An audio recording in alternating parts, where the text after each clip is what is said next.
दोस्तों, आज मैं आपको बताने जा रहा हूँ कि डायबिटीज़ के मरीजों को कोरोना वैक्सीन जो इंडिया में आजकल लग रहा है, कोविशील्ड या कोवैक्सीन लगवाना चाहिए या नहीं लगवाना चाहिए, किन किन मरीजों को नहीं लगवाना है।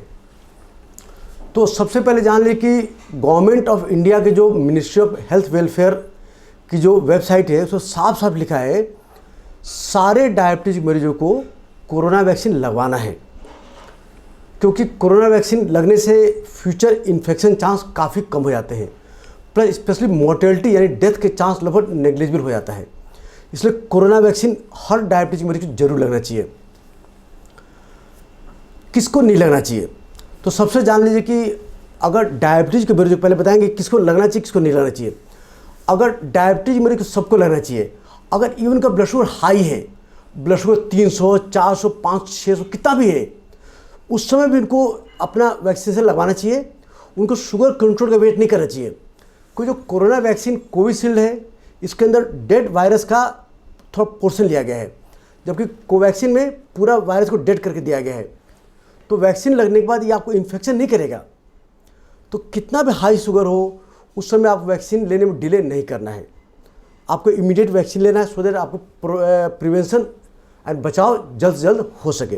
पहली बात। दूसरी बात, और कोई डायबिटीज़ के मरीज गोली खा रहा है, उसको सल्फा की एलर्जी है, तो क्या सल्फा एलर्जी वाले मरीज को ये वैक्सीन लेना है? तो हाँ, इन दोनों वैक्सीन में कोवैक्सीन और कोविशील्ड के अंदर सल्फा नहीं होता है, तो ये सल्फा एलर्जी वाले के लिए पूरी तरह सुरक्षित है। थर्ड आता है जो मरीज ब्लड थिनर ले रहे हैं, यानी कि एस्प्रिन ले रहे हैं, क्लोपिडोग्रेल ले रहे हैं, या एक और ब्लड थिनर होती है जो कि ब्लड को क्लॉट करने से स्लो करती है। तो क्या होता है कि ब्लड थिनर लेने से ऐसा नहीं कोई ऐसा सीरियस साइड इफेक्ट हो जाएगा। गवर्नमेंट गाइडलाइन है, हर कार्डियोलॉजी सोसाइटी का गाइडलाइन है कि अगर आप एस्प्रिन, क्लोपिडोग्रेल या अदर जो ब्लड थिनर ले रहे हैं वो लेते हुए भी आप वैक्सीन लगवा सकते हैं। इसमें कोई दिक्कत बात नहीं है, क्योंकि ये वैक्सीन आपको यहाँ लगता है, इसमें कोई खतरा नहीं होता है। तो आपको एस्प्रिन या क्लोपिडोग्रेल बंद करने की जरूरत नहीं है। बट हाँ, कुछ ब्लड क्लॉट करने से रोकने की स्ट्रॉन्ग दवा आती हैं, लाइक वारफेरिन या हिपैरिन या low dose heparin, low molecular weight heparin होते हैं। ये सब क्या होता है कि जब किसी को कभी दिया जाता है कुछ कंडीशन में, तो उन मरीजों को अपने डॉक्टर से, कार्डियोलॉजिस्ट से पूछ करके, और अक्सर 3 दिन दवा बंद करने के बाद ये आप इंजेक्शन ले सकते हैं।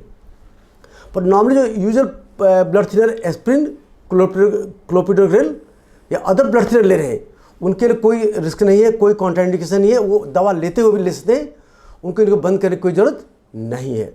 फिर आता है जिसको ब्लड फूड एलर्जी है, किसी को अंडे से एलर्जी है, किसी को कोई सी एलर्जी है, तो उनको भी कॉन्ट्राइंडिकेशन नहीं है, क्योंकि इन वैक्सीन के अंदर कोई फूड, अंडा या कोई फूड नहीं मिला होता है।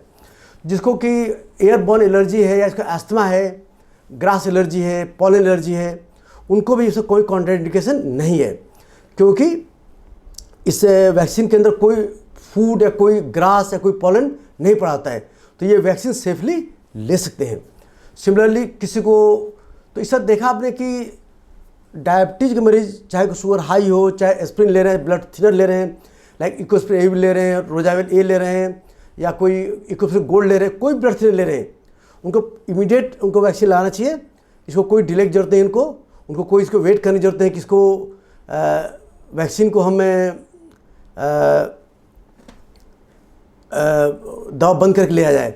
या इवन हाई शुगर है, इंसुलिन ले रहे हैं, तब भी आपको लेना है, क्योंकि ये वैक्सीन कोई इन्फेक्शन थोड़ा कर रहा है आपको। आप हाई शुगर वालों को कहते हैं कि इम्यूनिटी कम हो जाती है, तो भाई ये डेड वायरस है, ये कोई आपको इन्फेक्शन नहीं कर रहा है ये। तो इस तरह से हर डायबिटीज मरीजों के लिए सेफ है, आपको जरूर लें। आपको डायबिटीज़ है, आपको ब्लड प्रेशर भी है, आपको हार्ट की प्रॉब्लम है, हार्ट फेलियर भी है, एस्थमा भी है, आपको कैंसर भी है, तब भी आपको लेना, आपको किडनी फेलियर तब भी लेना आपको, क्योंकि ये सारे मरीज हाई रिस्क होते कोरोना वायरस इन्फेक्शन से होने वाली एडमिशन के रिस्क, निमोनिया के रिस्क के बढ़ने चांस ज़्यादा इनमें होते हैं, तो इन लोग जरूर लेना है। गवर्नमेंट गाइडलाइन है कि इवन डायबिटीज़ मरीज़, किडनी फेल के मरीज़, एस्थमा के मरीज़, किडनी ट्रांसप्लांट के मरीज़, कोई इम्यूनोसप्रेसेंट ले रहा उसको भी सबको लेना है। इवन एड्स का मरीज सबको लेना ही है, क्योंकि वैक्सीन आपको इन्फेक्शन से प्रिवेंट करेगा। इस वैक्सीन से इन्फेक्शन नहीं हो रहा है, ये आपको अगर वैक्सीन का जो बुखार भी होता है तो ये हमारी बॉडी का इम्यून रिस्पॉन्स होता है। जब भी वैक्सीन लगाते हैं उसके जो हमारे ये प्रोटीन होता है इसके against body immune cell develop करती है।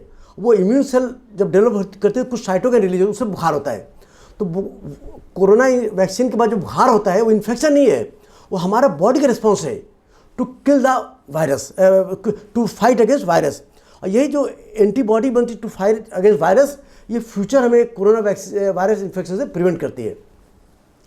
तो इसलिए अगर आपका शुगर कितना हाई हो, आप कोई भी दवा खा रहे हैं, इंसुलिन ले रहे हैं, आप कोई अदर दवा ले रहे हैं, ब्लड थिनर ले रहे हैं, तभी आप वैक्सीन जरूर लीजिए, डिले मत करिए। तो हमारी मेरे अपने सारे पेशेंट से रिक्वेस्ट है कि बिना निसंकोच आप चाहे कोविशील्ड मिले या कोवैक्सीन मिले आप जरूर लें। आप या ब्लड थिनर तब भी लें, आप बीपी दवा, किडनी फेलियर हो, हार्ट फेलियर हो, कितना भी हार्ट कम काम कर रहा हो, आपको लीवर प्रॉब्लम हो, आपको कैंसर हो, आप इम्यून सप्रेशन कुछ भी ले रहे हैं, आप स्टेरॉइड ले रहे हैं तभी लीजिए, क्योंकि आपको ये हमेशा बचाव करेगा। और वैक्सीन के बाद भी 2 डोज लेने के बाद भी आप प्लीज़ प्रिकॉशन लेते रहिए, रेगुलर हाथ धोइए, मास्क पहनिए, सोशल डिस्टेंसिंग रखिए, क्योंकि ये वैक्सीन आपको 70-80% प्रिवेंट करेगा, 100% प्रिवेंट नहीं करेगा। 100% प्रिवेंट करने के लिए आपको ये जो नॉर्मल प्रिवेंटिव मेजर कंटिन्यू रखने पड़ेंगे।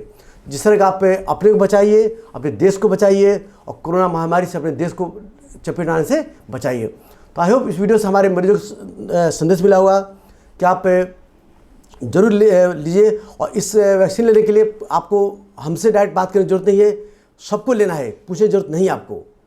तो आई होप वीडियो आपको अच्छा लगा होगा, इसको लाइक करिए, शेयर करिए और इसको अपने फ्रेंड्स को जिसको है उनको शेयर करिए, सो दैट उनके ये मिथ गलत धारणा दूर हो। धन्यवाद।